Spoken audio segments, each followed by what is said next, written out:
বিশিষ্ট সাহিত্যিক সুবোধ ঘোষের আজ শুভ জন্মদিন। তার শুভ জন্মদিনে তাঁরই গ্রন্থ ভারত প্রেম কথা থেকে আমি একটি গল্প পাঠ করার চেষ্টা করছি। বসুরাজ ও গিরিকা। শুক্রোৎসব সমাপনের পর মৃগয়াভিলাষে কাননে প্রবেশ করলেন চেদিপতি বসুরাজ।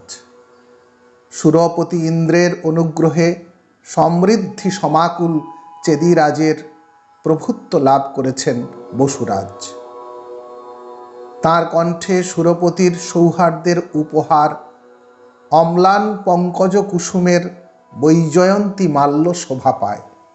ইন্দ্রেরই প্রদত্ত স্ফটিক নির্মিত বিমান রথে আরূঢ় বসুরাজ গগন অঙ্গনে বিগ্রহবান দেবতার মতো সঞ্চরণ করেন। সুরপতি ইন্দ্র প্রদান করেছেন শিষ্ট প্রতিপালনী বেণুযষ্টি। এই বেণুযষ্টির মর্যাদা রক্ষা করতে কোনো ভুল করেন না বসুরাজ। বিপন্ন ও প্রপন্নের রক্ষার জন্য সর্বদা ব্যাকুল হয়ে থাকে চেদিপতি বসুরাজের বিপুল বলে স্পর্ধিত দুই বাহু। কুটজ সৌগন্ধে অভিভূত কাননবায়ু তখন সদ্য জাগ্রত বিহগের কাকলিতে শিহরিত হয়ে নবারুণ প্রভার বন্দনায় চঞ্চল হয়ে উঠেছে। কিঞ্জলক রাগে রঞ্জিত হয়েছে বনসরসীর নীর, জেগেছে গন্ধাকৃষ্ট মধুব্রত। পরিপতিত পরাগে পাটলীকৃত হয়েছে বনভূভাগ। বসুরাজ মুগ্ধ হয়ে দাঁড়িয়ে থাকেন এবং তার দুই চক্ষু যেন শিশির স্নাত এই পুষ্পলতা ও বনস্পতির অন্তরচরি মাধুরীর অভিষেক লাভের জন্য উৎসুক হয়ে ওঠে। আলোকে আপ্লুত হয়ে উঠেছে পূর্ব গগনের ললাট। সূক্ষ্ম অংশুক নিসারের মতো ধীরে ধীরে অপসৃত হয় ক্ষীণ কুহেলিকা, আর বিগলিত দুকুলা কামিনীর মতো শরীর শোভা প্রকট হয়ে ফুটে ওঠে কুলমালিনীর এক তটিনীর রূপ। সঙ্গে সঙ্গে মনে পড়ে যায় বসুরাজের ওই তটিনীরই নিকটে এক শৈলকন্দরের অন্ধকারময়ে নিভৃত হতে হঠাৎ উত্থিত এক আর্তনাদ শুনে একদিন চঞ্চল হয়ে উঠেছিল তার করধূত এই শিষ্ট প্রতিপালনী বেণুযষ্টি। শক্তিমতী নামে এক পরিণত যৌবনা কুমারী স্নানাভিলাষে ওই তটিনীর নিকটে এসে দাঁড়িয়েছিল এবং কোলাহল নামে এক লালস্য মূঢ় কামান্ধ শক্তিমতীর সকল অনুনয় ও প্রতিবাদ রূঢ় আক্রমণে স্তব্ধ করে দিয়ে সেই কুমারী তনুর যৌবন ক্ষুধার্ত সাপদের মতো উপভোগ করেছিল। কিন্তু কর্তব্য পালন করেছিলেন তরুণ চেদিপতি বসুরাজ। সেই বিপন্নাকে রক্ষা করেছিলেন এবং তার বিপুল বল কুশল এই বাহুর একটি আঘাতে সেই অত্যাচারীর প্রাণ চিরকালের মতো স্তব্ধ করে দিয়েছিলেন। ধর্ষকের উন্মাদ আগ্রহের গ্রাস হতে যে নারীকে সেদিন মুক্ত করতে পেরেছিলেন যুবরাজ, সেই নারী প্রণত শিরে তাঁরই চরণ স্পর্শ করে তাকেই পিতৃ সম্বোধনে সম্মানিত করেছিল। তারপর একে একে কত শত কুহু রাকা ও সিনিওয়ালি রজনী এই তটিনীরই শিকতায় শিশির স্নেহভার সঁপে দিয়ে ফুরিয়ে গিয়েছে। একে একে বিগত হয়েছে ৮৮ বৎসর। কোথায় গেল সেই নারী, সেই শক্তিমতী? মনে পড়ে বসুরাজের সেদিন কি যেন বলতে গিয়েও বলতে পারেনি শক্তিমতী। ক্রূর কিরাতের কারমুখে আহত মৃগবধূর মতো ধূলিলুণ্ঠিত দেহ নিয়ে বসুরাজের চরণ স্পর্শ করে আর ভয়ে বিহ্বল ও করুণ দুই চক্ষুর দৃষ্টি প্রসারিত করে তাকিয়েছিল শুক্তিমতী। বসুরাজ বিস্মিত হয়ে প্রশ্ন করেছিলেন, আর ভয় কেন নারী? চেয়ে দেখো, তোমার কুমারী জীবনের সুচিতার ঘাতক ওই কামান্ধ আমার এই ভীম বাহু প্রসরণের একটি আঘাতে নিষ্প্রাণ রুধিরাক্ত সাপদের মতো ছিন্ন ভিন্ন হয়ে পড়ে আছে। হ্যাঁ, সেদিন সেই ধর্ষকের দেহ ওই শৈলকন্দরের নিকটে নিষ্প্রাণ রুধিরাক্ত সাপদের দেহের মতো পড়েছিল। শুক্তিমতী নামে এক বনবাসিনী কুমারী নারীর যৌবন লুণ্ঠক কোলাহল নামে সেই দস্যুর শোণিত প্রবাহে সিক্ত হয়ে গিয়েছিল শৈলকন্দরের কঠিন শিলাতল। তবুও বলাৎকার মত্ত মূঢ়ের সেই নিষ্প্রাণ দেহপিণ্ডের দিকে তাকিয়ে যেন নিশ্চিন্ত হতে পারেনি শক্তিমতী। অশ্রুবাষ্পে আচ্ছন্ন চক্ষু নিয়ে তরুণ বসুরাজের দিকে তাকিয়ে আবেদন করেছিল, পিতা। বসুরাজ বললেন, তুমি তো এখন মুক্ত, তবুও তুমি শান্ত ও নির্ভয় হতে পারছ না কেন নারী? শুক্তিমতী বলে, অত্যাচারীর হিংস্র ভুজঙ্গমের বন্ধন হতে আপনি আমাকে মুক্ত করেছেন পিতা, কিন্তু মনে হয় তার লালসার বিষ আমার এই কুমারী দেহকে মুক্তি দেবে না। চমকে ওঠেন বসুরাজ। এ কথার অর্থ? শুক্তিমতী, ভয় ভয়ে পিতা, অনুভব করছি পিতা, আমার এই দেহের শোণিতে যেন এক প্রাণের বীজ সন্তরণ করছে। বিমর্ষ ও বিষণ্ণ বসুরাজ বলেন, বুঝেছি, এবং আমার ভয় হয় নারী, তোমার এই ভয় বোধ হয় মিথ্যা ভয় নয়। ক্রন্দন করে শুক্তিমতী। তবে বলুন নৃপতি বসুরাজ, ধর্ষকের লালসা যে প্রাণের অঙ্কুর আমার যৌবনোর্বর শোণিতে নিক্ষেপ করেছে, সেই প্রাণ এই বনকুসুমের পরাগের মতো কলুষহীন, সুচিরুচির ও সুন্দর। উত্তর দেন না বসুরাজ। শুক্তিমতী বলে, বলুন প্রজাপালক বসুরাজ, আমার ইচ্ছার বিরুদ্ধে আমার অন্তরাত্মাকে যন্ত্রণাক্ত করে, আমার জীবনকে অপমানিত করে, হত্যার উৎসবের মতো এক প্রমত্ততার আঘাতে আমার দেহের সকল স্নায়ু, তন্তু ও নিঃশ্বাস পীড়িত করে প্রণয়হীন, আনন্দহীন ও আর্তনাদ পীড়িত কতগুলি মুহূর্তের অভিশাপ লীলার পরিণাম হয়ে যে প্রাণ আমার দেহে সঞ্চারিত হয়েছে, সেই প্রাণ আপনার বিচারে কোনো অপরাধী প্রাণ নয়। উত্তর দেন না বসুরাজ।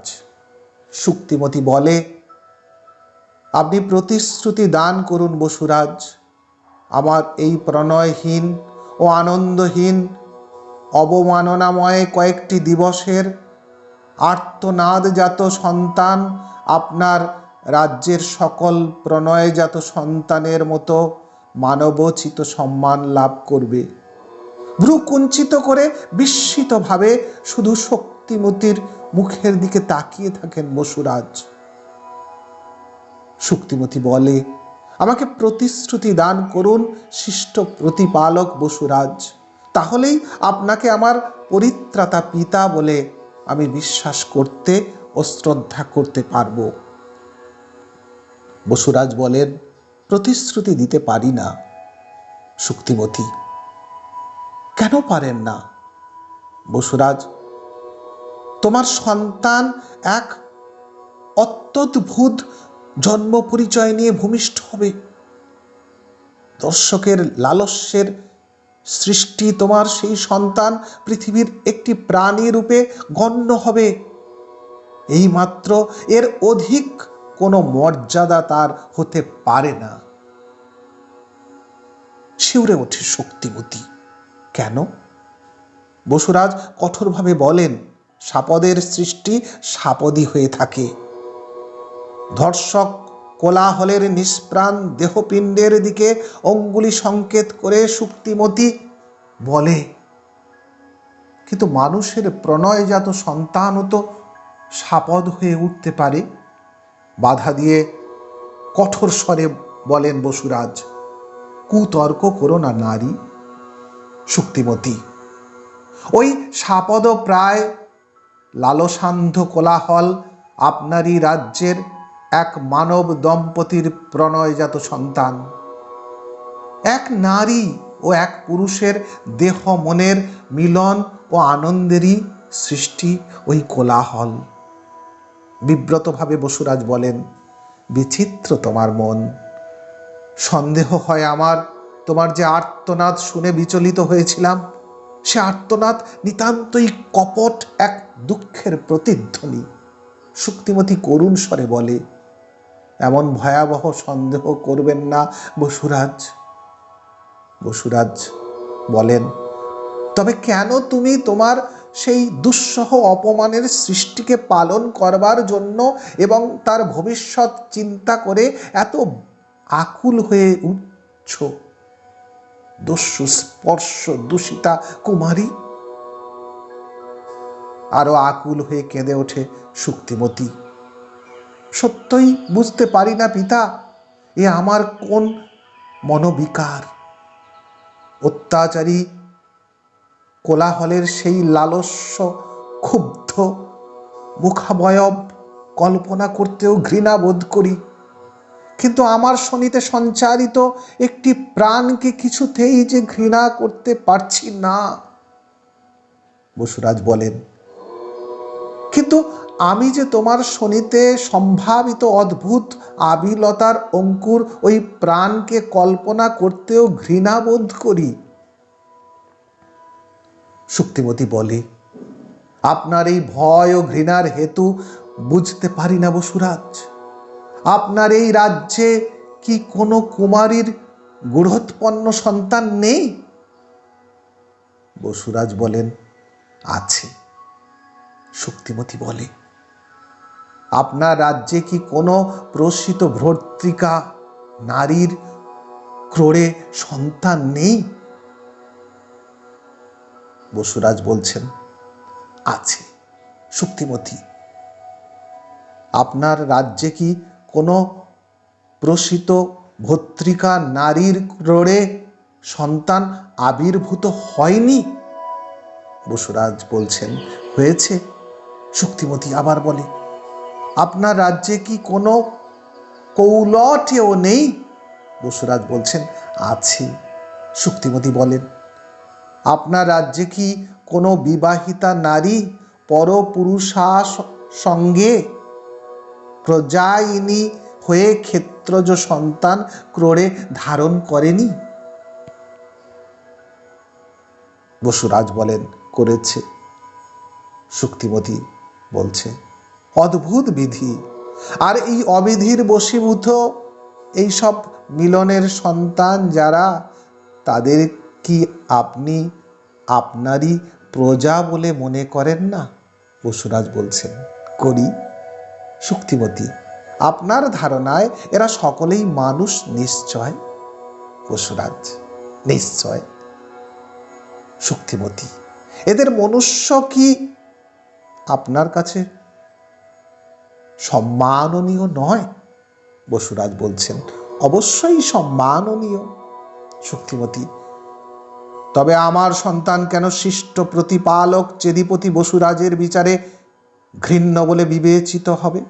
বসুরাজ বলছেন, তুমি ভুল বুঝেছ নারী। আমার রাজ্যের প্রত্যেক গূঢ়োৎপন্ন ও কৌলঠেয় হলো এক মানব ও এক মানবীর সরাবেশ প্রগলভ মিলনের আনন্দের ও আগ্রহের সৃষ্টি, আর্তনাদের সৃষ্টি নয়। কল্পনা করতেও আতঙ্ক হয় কি ভয়ঙ্কর কর্কশ সংস্কার নিয়ে জন্মগ্রহণ করবে তোমার সন্তান। অনুমান করতেও ঘৃণা হয় কি ভয়ঙ্কর অপচিত্যতা নিয়ে ভূমিষ্ঠ হবে তোমার সন্তান। ধারণা করলে শিহর দিয়ে কণ্টকিত হয়ে ওঠে সকল চিন্তা। কে জানে কোন বিভৎসতা নিয়ে আত্মপ্রকাশ করবে তোমার সন্তানের অবয়ব। তোমার সন্তান কখনো সমাজের মানুষ হতে পারবে না, সে হবে এই বনেরই এক প্রাণী।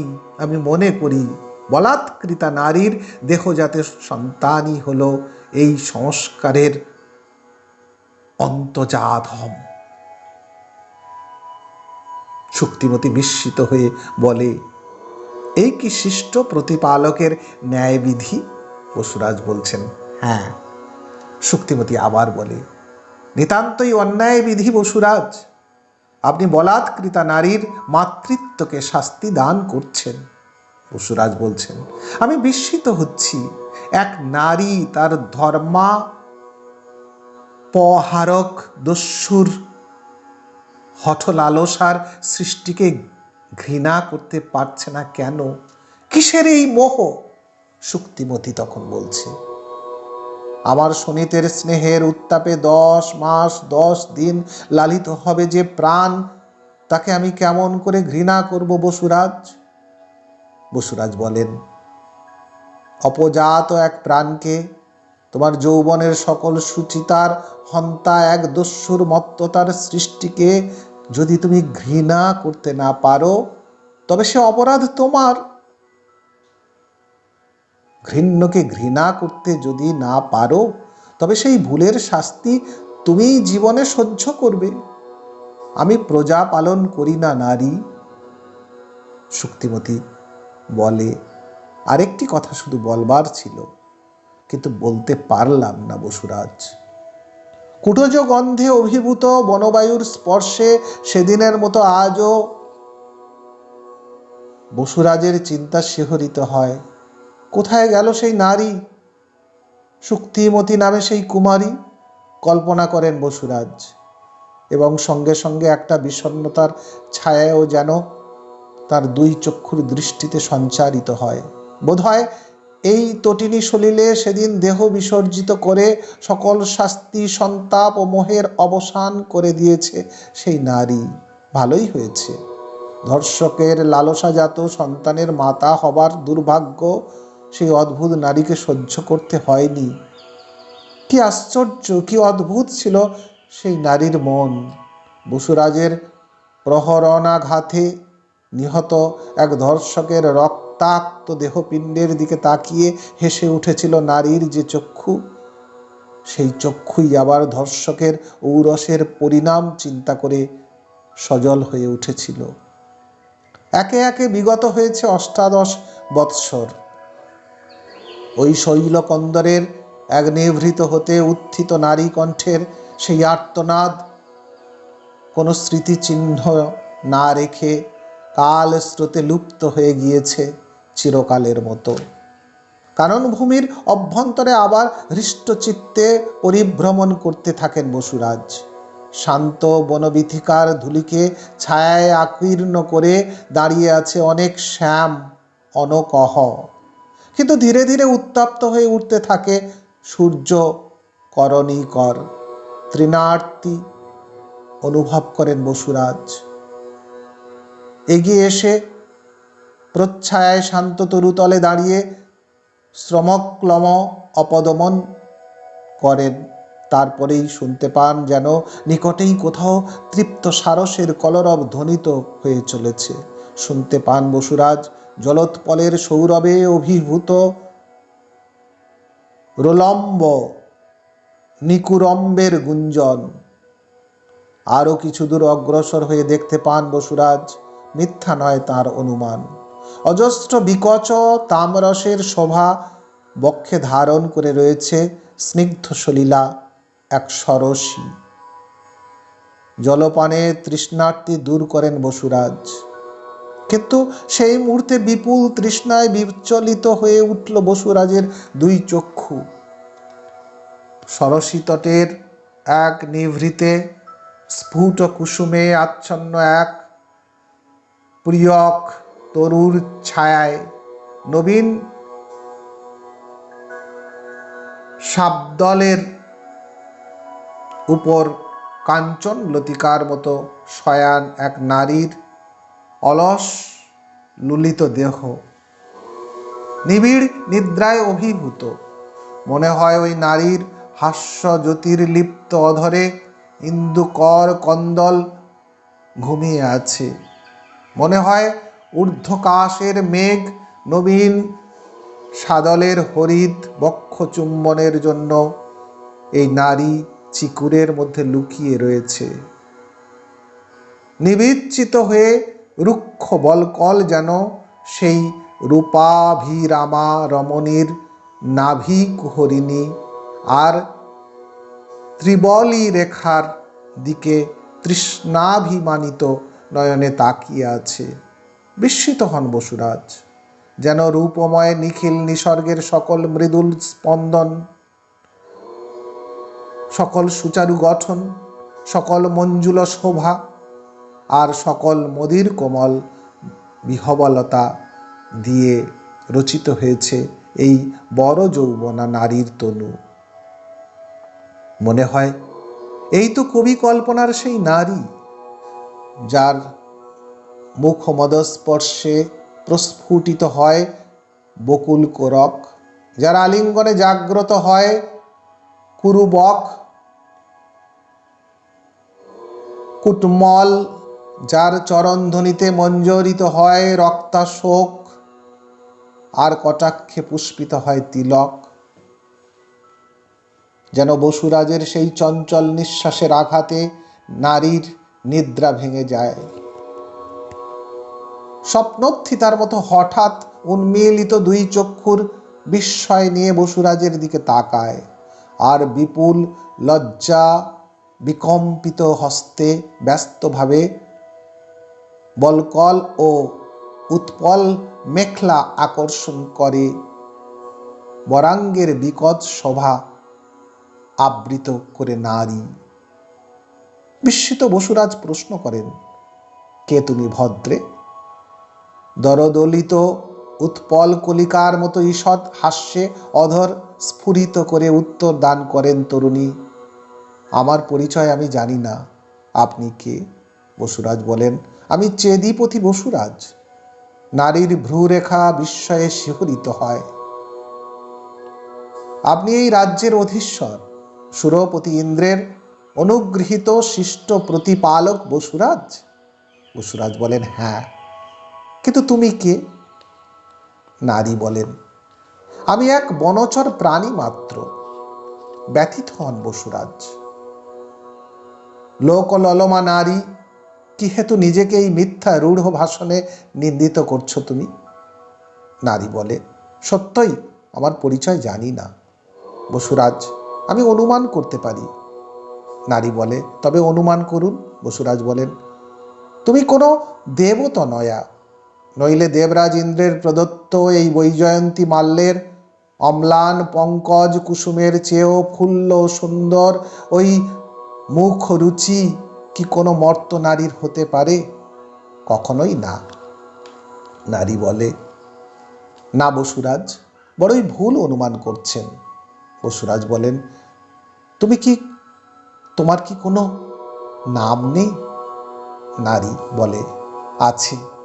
আপনার এই কানন ভূমির সকল প্রাণী লতা ও পুষ্পের যখন নাম আছে, তখন আমারও একটি নাম আছে। বসুরাজ বলে, কি নাম? নারী বলে, গিরিকা। বসুরাজ বললেন, বুঝেছি গিরিকা, তুমি এই কাননেরই উপান্তবাসী কোনো ঋষির তনয়া। গিরিকা বলে, কি দেখে বুঝলেন? বসুরাজ বলে, তোমার এই স্নিগ্ধ হাস্য, বদন মাধুরী আর শান্ত সম্ভাষণ তোমারই পরিচয় প্রকট করে দিয়েছে। ঋষি পিতার আশ্রম ছায়ে ললিতা পুষ্পলতার মতো তোমার তনু সুষমা আমাকে মুগ্ধ করেছে গিরিকা। গিরিকা তখন বলছেন, ভুল বুঝেছেন, আমার কোনো পিতা নেই। চমকে ওঠেন বসুরাজ, পিতা নেই? তোমার পিতৃ পরিচয় জানো না? গিরিকা বলছে, না।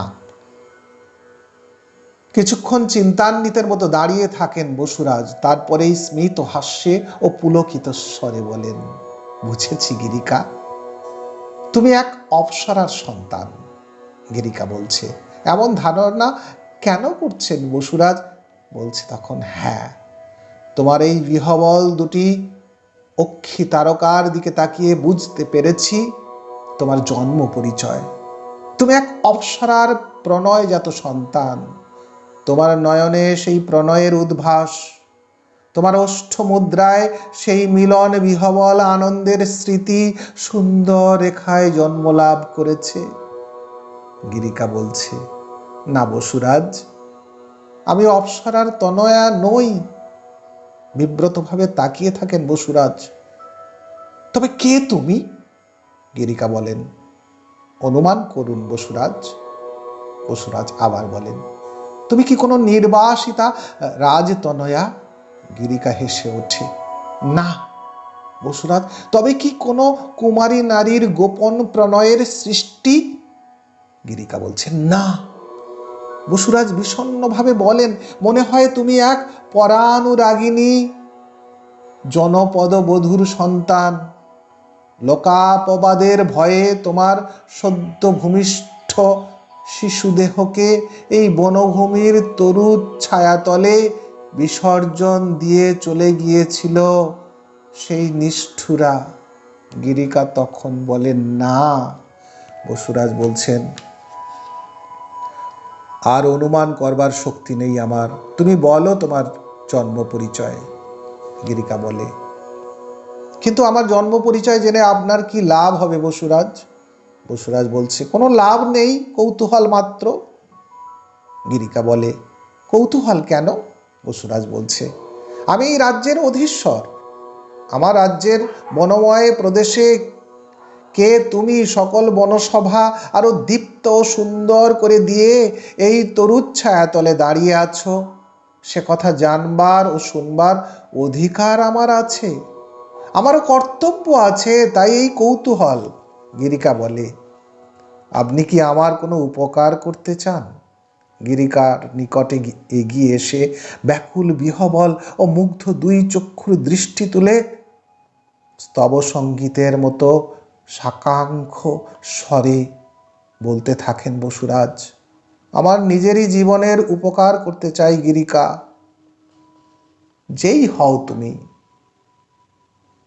তুমি চেদিপতি বসুরাজের আকাঙ্ক্ষিতা।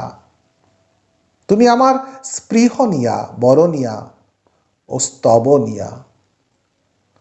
আমি তোমার ওই ওষ্ঠপুটের সঞ্চিত মকরন্দের পিপাসী। তুমি আমার জীবনের তৃষ্ণার্তি দূর করতে পারো গিরিকা।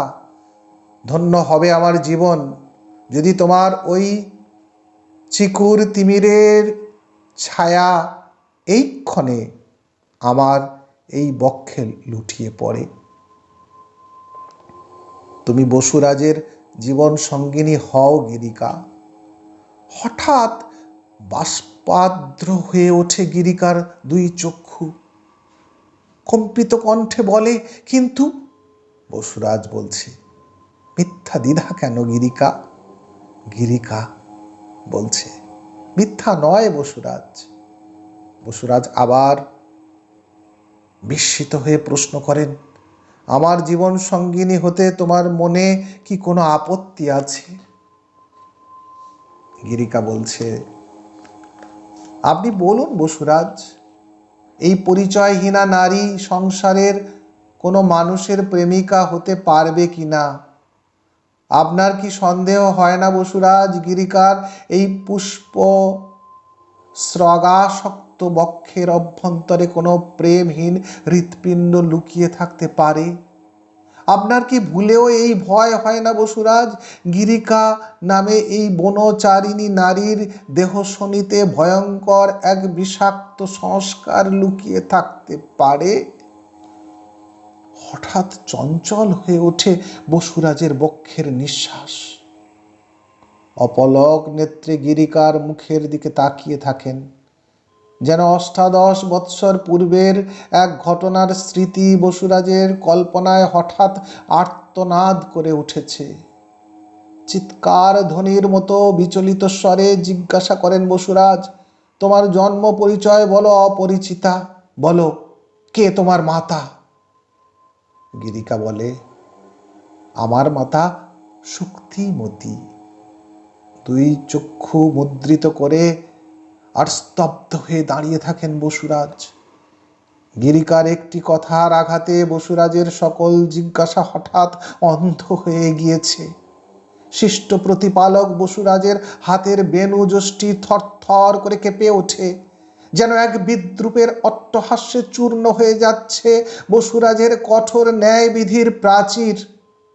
তারই শব্দ শুনছেন বসুরাজ, যেন অষ্টাদশ বৎসর পূর্বের এক প্রভাতের ক্রন্দনরতা এক নারীর অশ্রু সমাচ্ছন্ন চক্ষুর আবেদন এতদিন পরে বসুরাজের সম্মুখে এসে প্রশ্ন করছে। এইবার বলো শিষ্ট প্রতিপালক বসুরাজ, সেই প্রাণ কি সত্যই অন্তজাধম প্রাণ? বসুরাজের ভাবনা বিভূত ও ব্যথিত দুই চক্ষু হতে ছিন্ন মণিস্বরের মতো অশ্রুর ধারা ভূতলে লুটিয়ে পড়ে। কিন্তু দেখতে পেয়ে চমকে ওঠে গিরিকা, আর বিচলিতভাবে সেই অশ্রুমুক্তা ধারণ করবার জন্য হস্ত প্রসারিত করে বসুরাজের কাছে সে দাঁড়ায়। ব্যথিত স্বরে বলে, এ কি? সিক্ত মুদ্রিত চক্ষুর পক্ষ বিকশিত করে গিরিকার মুখের দিকে তাকিয়ে থাকেন বসুরাজ। পর মুহূর্তে কাঞ্চনলতার মতো ললিত তনু গিরিকাকে দুই বাহুর আলিঙ্গনে আবদ্ধ করে বক্ষলগ্ন করেন, যেন তার মিথ্যা ন্যায় বিধির অন্ধকার চূর্ণ করে দিয়ে অদ্ভুত সত্যের সুস্বপ্ন শরীরিণী হয়ে তার কাছে এতদিনে দেখা দিয়েছে। গিরিকা বলে, ভুল করবেন না বসুরাজ, আমি যে এক নিগৃহীতার নিরানন্দ জীবনের আর্তনাদ হতে উদ্ভূতা, আপনার ন্যায় বিধির ঘৃণিতা ও নিন্দিতা। বসুরাজ বলেন, তুমি সকল সমলা সুনির্মলা, তুমি অনবরিণা অনবগীতা। গিরিকা,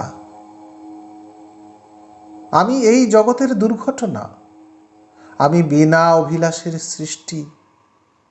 আপনি আমার জন্ম পরিচয় জানেন বসুরাজ। গিরিকার প্রতিবাদ চকিত চুম্বনের আঘাতে স্তব্ধ করে দিয়ে বসুরাজ বলেন, তুমি জানো না, তোমার মাতা শক্তিমতীও জানে না তোমার জন্ম পরিচয়। আমিও জানতাম না গিরিকা, কিন্তু আমি আজ জেনেছি। বুঝতে না পেরে প্রশ্নাকুল নয়নে প্রণয় বিবশ বসুরাজের মুখের দিকে তাকিয়ে থাকে গিরিকা। বসুরাজ বলেন, এই নিখিলের সকল প্রাণের পিতা যিনি, তাঁরই অভিলাষের সৃষ্টি তুমি। ধন্যবাদ। ভালো থাকুন, সুস্থ থাকুন, সুন্দর থাকুন। পাঠ চলাকালীন দু একটি শব্দের বিচ্যুতি, ভুল উচ্চারণ, তার দায় আমারই। তার জন্য মার্জনা ভিক্ষা চাই। ধন্যবাদ আবার।